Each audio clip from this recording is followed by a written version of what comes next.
Hello and welcome to Cartoonist Kayfabe. My name is Jim Rugg. I'm Ed Piscor.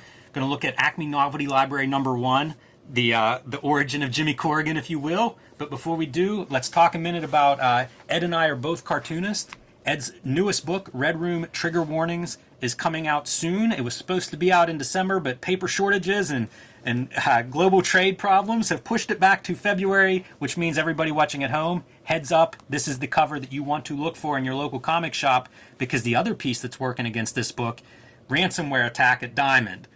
Chances are this is going to be the lowest printed copy of issue of Red Room as a result. So whenever February rolls around and this book hits your local comic shop, pick it up as soon as you see it, because these may be scarce. This is your main cover. Love the heads, by the way. We've talked about this a little bit, but man, that looks like fun cartooning.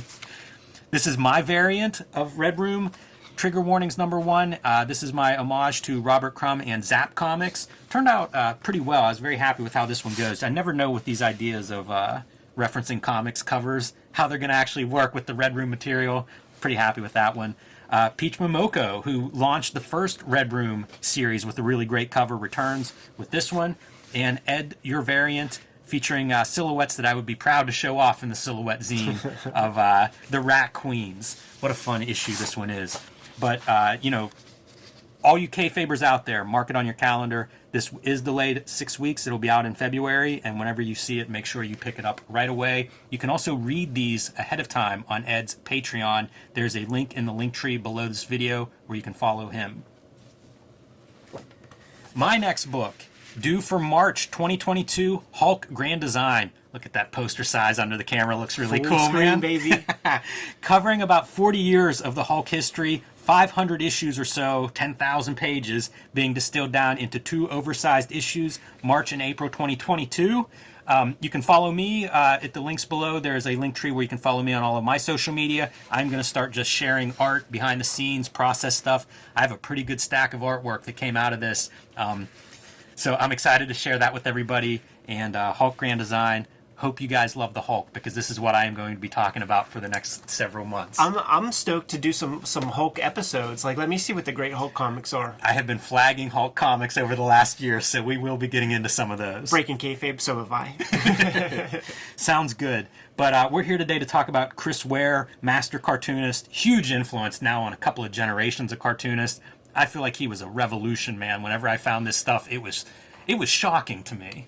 Man, he was the Wonder Kid, right? Like, there was the second volume of Raw, where you had like the little potato guy stuff. And I remember seeing that stuff. There was that very distinct ink line that I actually thought it was Bill Watterson doing that little potato guy.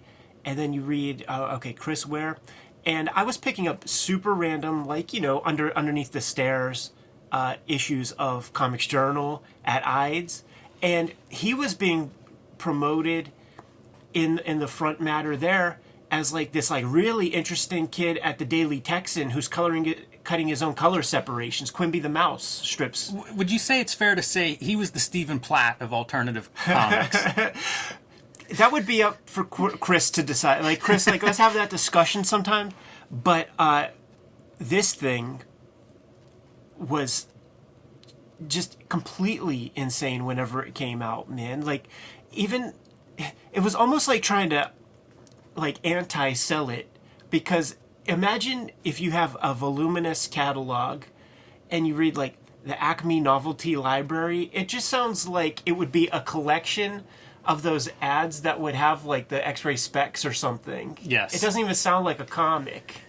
Yeah, we're going to take all that apart. I wanted to show off one piece from a recent Wizard that we looked at. This is your May 1995 Wizard. And in the comics news, Fantagraphics does have a little blurb about it. May sees the return of the smartest kid on Earth when Jimmy Corrigan, #1 of 8, hits the stands. Limited series.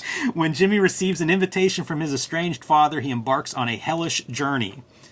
I don't know how accurate any of that is for this comic, but it's pretty funny to see it listed in Wizard magazine, just kind of like synchronicity that both of these crossed my path this week. But digging into this issue, man, the first thing that pops for me is look at the lettering. As a fan of lettering, unbelievable. Yeah, man. And I think, if not all of this lettering, the vast majority is hand done. I think maybe all of it is. It is, but yeah. certainly the majority is, and it's just remarkable because he's referencing fonts. Huge influence from early 20th century design, print, comics.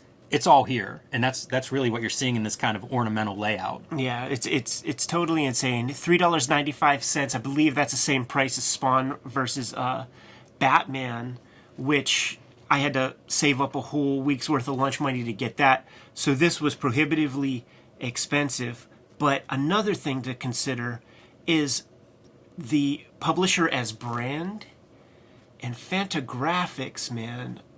Holy fuck, they were at the height of their game. Like, I don't know that they've ever reached, and this is speaking from a dude who's making comics for these motherfuckers, man.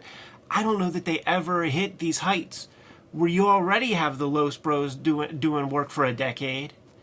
You got Klaus with 8 Ball. You got Charles Burns at this point probably starting to dole out those black holes. Peter Bagg has his run of hate and stuff has been Neat going stuff. on. It does feel like this is an apex of sorts for that alternative comic. Like this is a saddle-stitched comic book.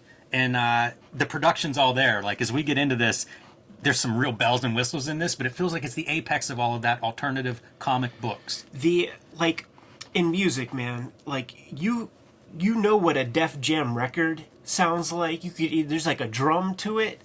And the record labels, they had a brand association.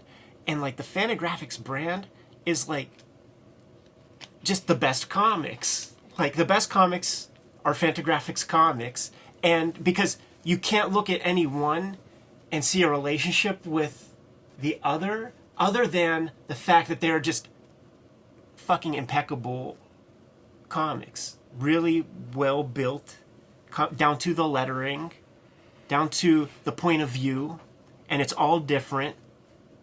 Unbelievable. I have a scene in the very first Street Angel where she's taking off screws for a shaft that she's going to skateboard into, and it's a close-up of the screw with the katana blade. She's using it like a screwdriver. It makes me think this is where I may have come up with that. It's so well drawn. It took me years to even just pay attention to that little mouse face right there. Yeah, it's great. He's using the screw as a weapon to ward off this rat. Oh, man. And then just to stave off the comments, yes, we know about Stewie from Family Guy. Yes, this is first. Yeah, one of the early, bits of notoriety here involving this stuff. Yeah. But let's dive in. So, nice cardstock, heavy cover. This is really a nice book, as comic books go, because you've got different paper stocks on display. And then, besides the lettering that's phenomenal... It is a little smaller.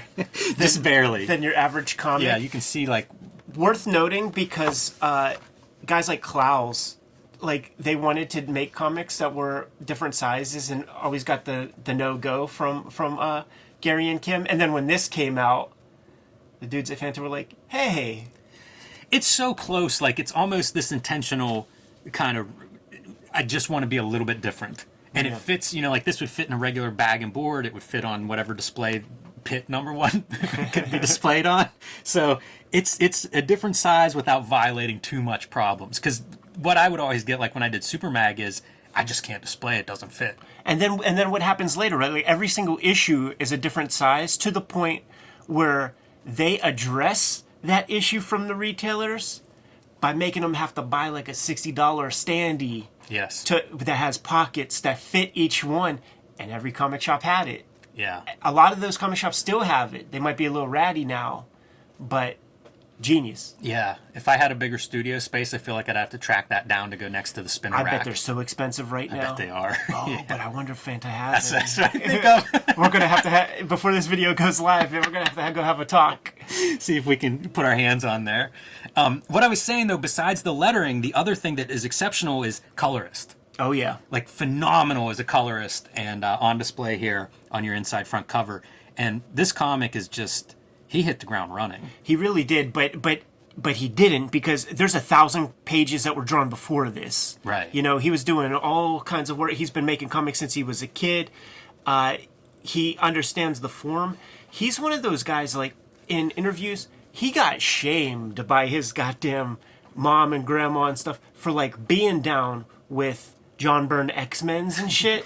And his mom straight up was like, this is nonsense. And then he's like, oh, this is nonsense. So this is a guy making comic books coming from the comic strip school. Exactly. Of comic book making. Had a grandfather he was close to that worked in the newspaper industry and exposed him to those, not just exposed him to the comic strips, but had a great reverence for those comic strips. And the best of comic strips. Yeah. You know, like all the great stuff. And we kick off right away. Little Jimmy Corrigan's pissed off about whatever, in a bad mood, fighting with his mom, throwing a rock at a chicken head. And so he leaves and he jumps into this city and he's like, man, I shouldn't have been so mean to my mom. Looking at the picture of the mom, doesn't have a dad, gets a plan. I know how to make mom's life better. Brains this dude with a rock, convinces him, and then gaslights him. Amnesia, and takes him home like, Mom, here's the new dad. And he's also talking like he's from Appalachia or something, but he was like very cogent, like businessman kind of here. So he's like, he became daffy. This is a very dark comic. Oh, yeah. And it sets the tone for the rest because there are, Chris Ware, he's a multi-art school art student. And one of the things that you learn in the arts is stuff like motifs. There's a lot, and all the motifs are laid out right here. It's like little dude in the big city, leaving the mom, daddy issues, all on the one page. And then you just explore. You look at that, all these same problems and motifs from a million different angles throughout, using some metaphor with the rocket ship and the robot guy and stuff like that. I see bits of Al Columbia, like in this character design, and that's both of these guys looking at the original source material, which stuff would be like Fleischer Brothers, yes, even. Exactly. So here we go. We're on Earth. Man, just these drawings were revelations. Like, this is a beautiful page. Doesn't look like any other comics that I would have been seeing at that time. Just like iconic stuff. And it doesn't look like the Chris Ware comics that we've seen before. Like, the stuff that is in Raw magazine is not like this. It's a much looser hand. I remember seeing a couple original pages of his at that show in Carnegie Mellon. That mythic man. If I had a time machine, that is one of the places I'd go. I got it on video, man. But these super tight white gutters that you see here, these would be solid lines, and then they'd be whited out for the corners. Corners. Yep, exactly. And that's how, just so crisp and fine. But here we see Jimmy at the end of his life dead, and now he goes into heaven, where one, God looks like Superman, and two, he just berates him for what a boring life he lived. What, you didn't go for it? What a little wuss. Here, when your mom was dying, you couldn't even tell her how you really felt? No second chances. What kind of cloud do you want? It's so dark. It's so dark. The other thing, Ed, you mentioned before we started recording, so Jimmy Corrigan, of course, is a big hardcover collection. I think Pantheon might have put out the collection, but it was one of those early literary graphic novels, like when graphic novels started to hit bookstores and started to find adult readers. Jimmy Corrigan was a big one. And look at how big this is. And we're 5 pages into reading Jimmy Corrigan. In the big book that is published, that's easily accessible, there are 2 pages from this, maybe 3 pages that make it into the book at the very, very beginning. So for almost every page you see in the final printed version, there's an equal number, if not in Acme Novelty Library, then there would be like pages that were not even, because some of this stuff comes from his weekly output in Chicago, weekly newspapers. Right.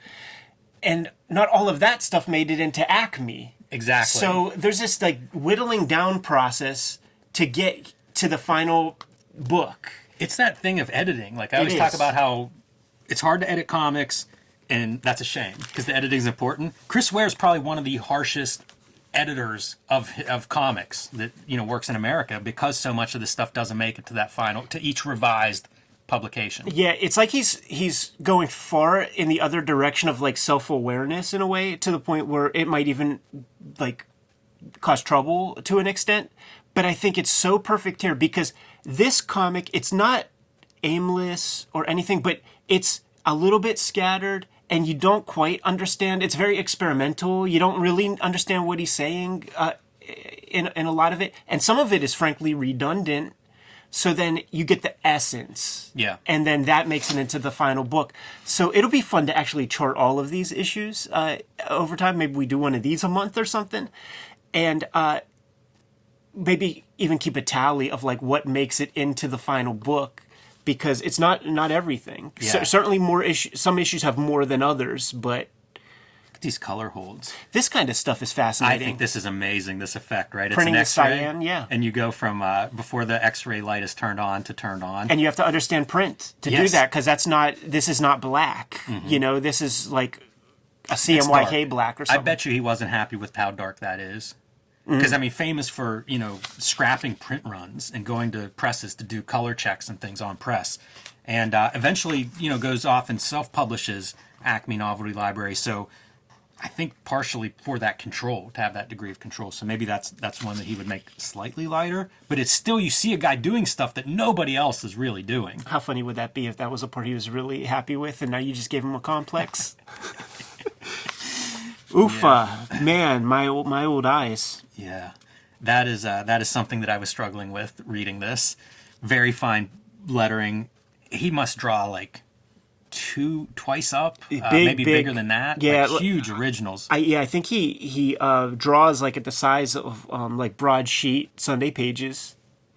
There's a lot of Corrigan's closest relationship is his mom, but it is a tumultuous relationship. So there's a lot of that goes through all of these stories.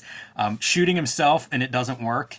Fantasy of shooting himself obviously doesn't work. And his boss says, "What happened, Jimbo? Cut yourself shaving?" On his forehead.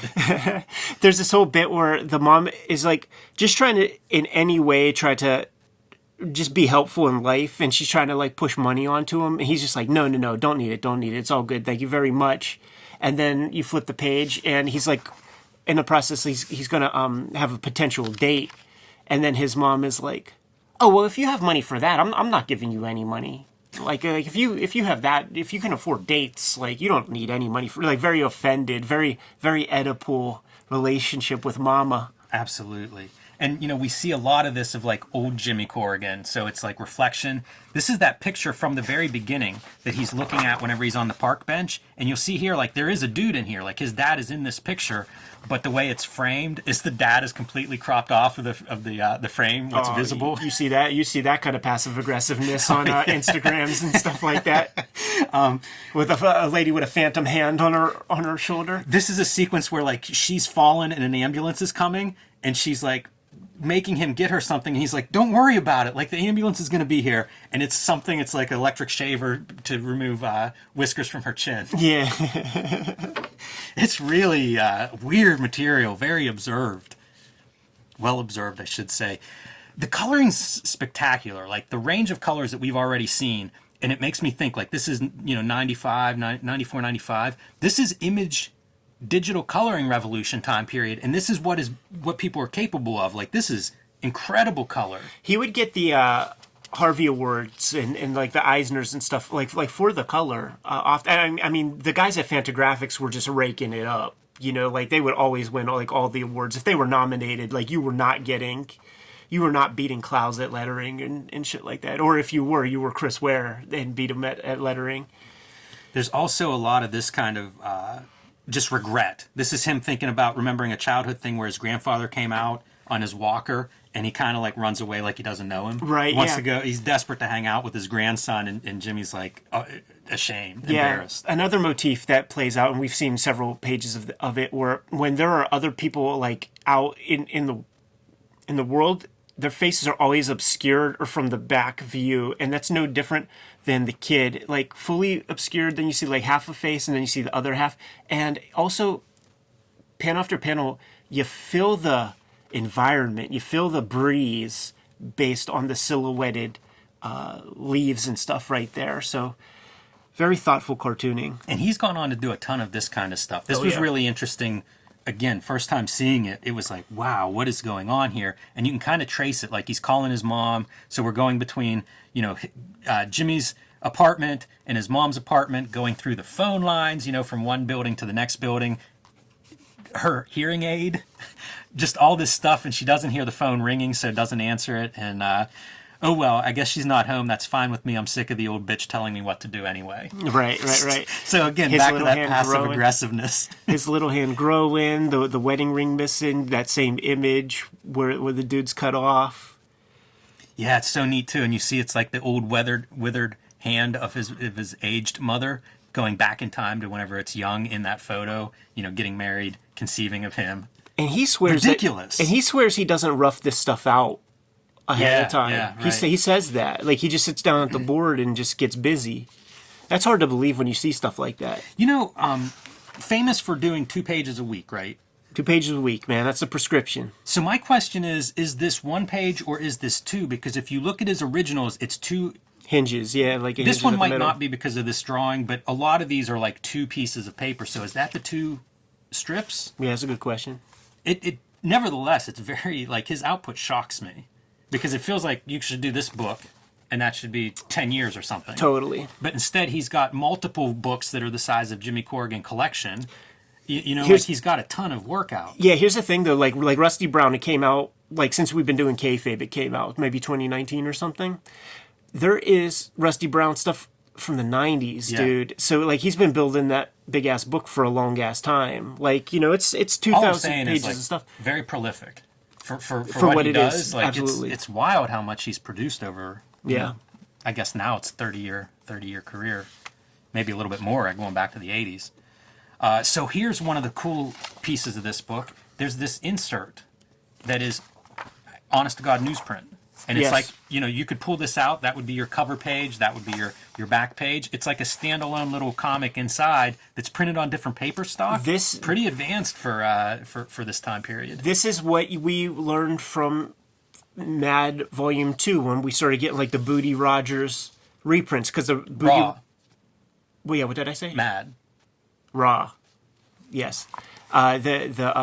The Pantheon Raws, because there would be the Booty Rogers like tipped in newsprint stuff, and obviously even before that there was the tipped in straight up mouse comic books. So that created the evidence that it existed. Fanta never had anything like that, so let's do a version. This is a one-man Raw anthology. Yeah, he's really applying like everything that he can do. He's putting in this. I mean, which is what you do on an issue 1, right? Like, when we interviewed Gary Groff, and when he was talking about the various stuff that started coming in, and then the clouds started coming in, and then the peat bags started coming in, and I said on the interview, "Look at that smirk on your face, Gary." Like, he was proud of that work, and imagine Love and Rockets comes through, and it's revolutionary, and you're like, "Wow, this is everything," but it just kept happening. It just kept happening. It really did. Like more like. Gary and Kim, when this comes to the office, they have to be over the fucking moon.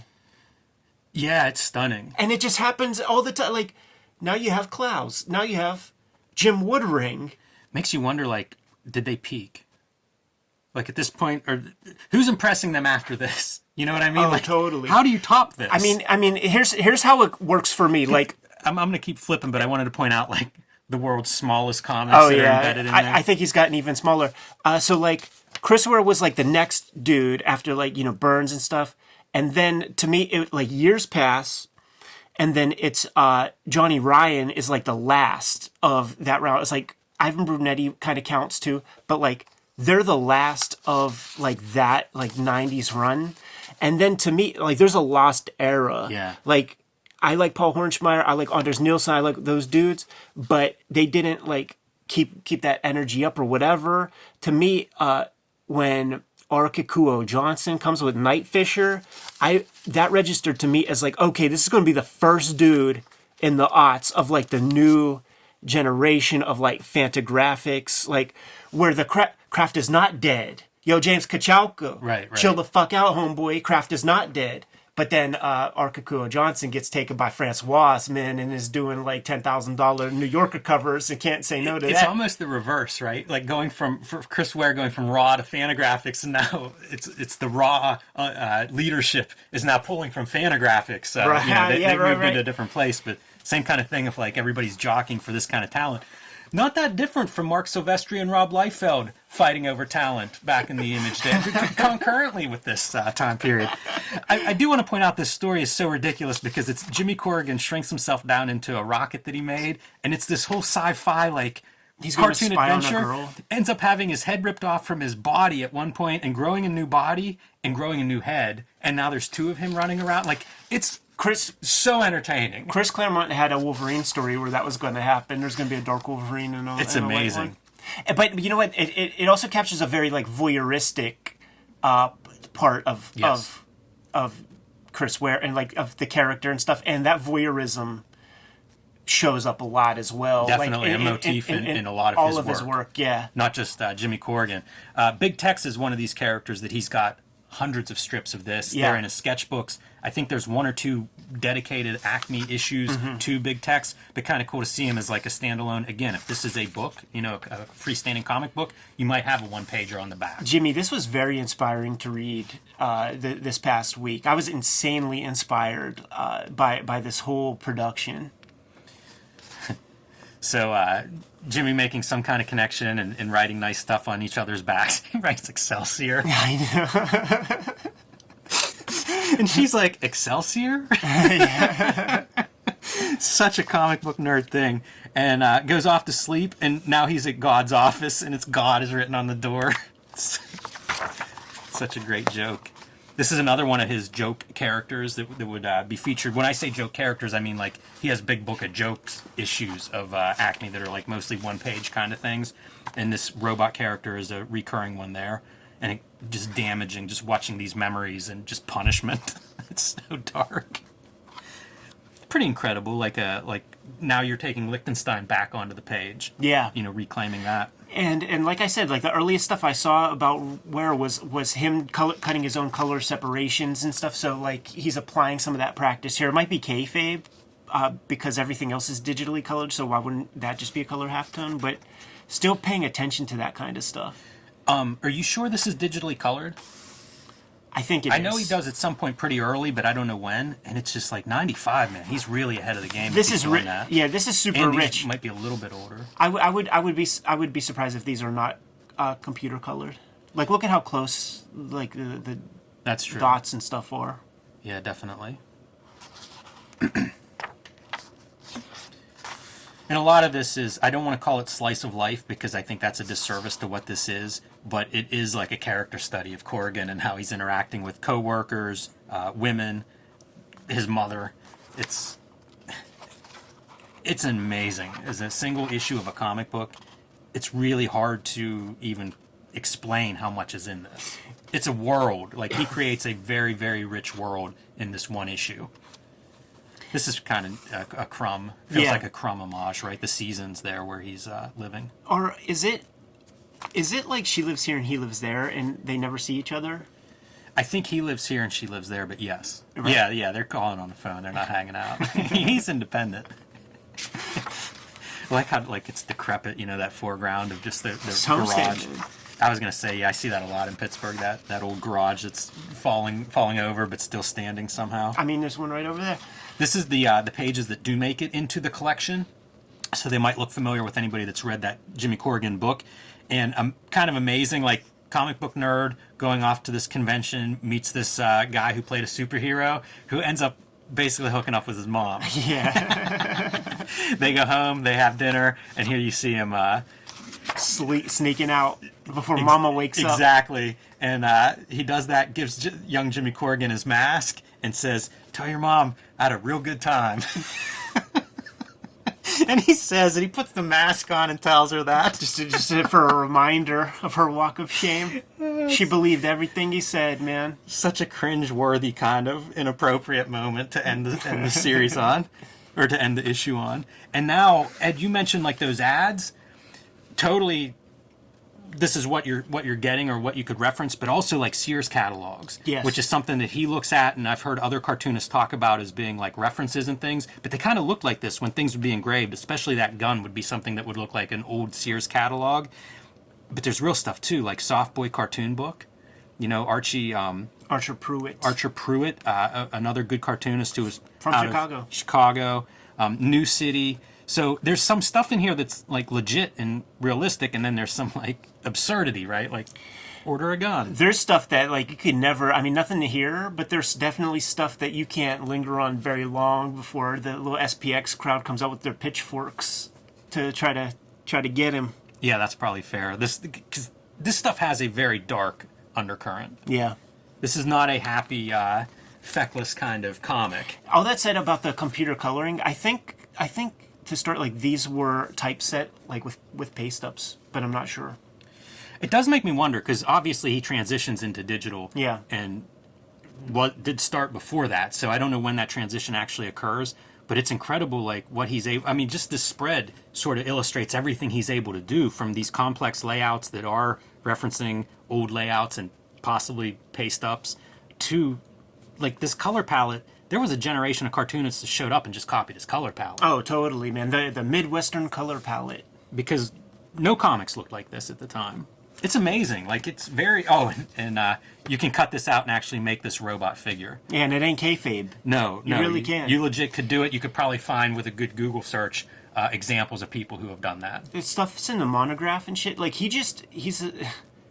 stuff that is going on inside of his cranium is just different from every other cartoonist. How long would it take you, Ed, to figure out, like, how to make this? Jimmy, I just couldn't. No, right, exactly. Like, it has double hinges on, and there's diagrams of how these hands work, and then you'd end up with your total circle piece that would go on the wrist. I don't have that in me. What are you talking about? And I could not quite figure this out, how you actually make these joints work. Complex diagram comics, instructional comics on how you actually fold these things up to make the joints, the joinery work. But every page used. You're getting your money's worth. Your $3.95, probably a little better than the Spawn Batman crossover. Yeah, I think so, man. I mean, dude, just reading it this past week in prep for the Kayfabe video, it excites me, man, to like just put pencil to paper and just make more comics. Yeah, very inspiring. Good to go? I am. Kayfabers, like, follow, subscribe to the YouTube channel, hit the bell, will notify you when new vids are available. What's out there, Jimmy?